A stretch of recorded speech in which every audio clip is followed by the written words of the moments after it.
Magandang araw po mga bossing. Meron na naman po tayong bagong project. Sa video na to, magbubuo lang po tayo ng retro mountain bike na 26er. So kung makikita nyo, meron tayong pile na nabili ko, tas namili na lang ako ng frame. At ito na nga yung frame na napili natin. Bali, nakutkot natin siya. Ang lumabas ay Bridgestone Wild West. Yan, bali try natin siyang i-restore kung may babalik natin siya sa alindog niya, kahit luma na. Ang first step natin na gagawin ay tatanggalin natin itong crank arm niya. Gumamit na nga pala kami ni Kuya ng grinder kasi hindi siya matanggal. Yung thread niya medyo nakalbo na.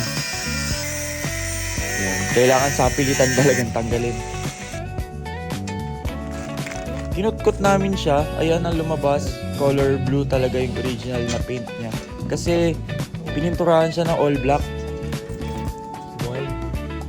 Tapos ayan yung stickers na nagpapatunay na Bridgestone Wild West siya. Ito naman yung next, tanggalin natin yung bottom bracket. Yan, ginamitan na rin natin siya ng barel kasi medyo matigas talaga siya. And na-stuck na siya ng kalawang.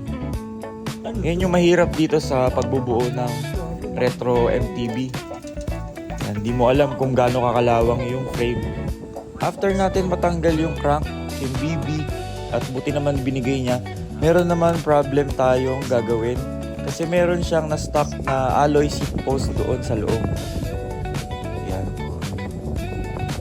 Ang hirap niyan gawin, so wala tayong ibang choice kung hindi gagamitan natin siya ng caustic soda.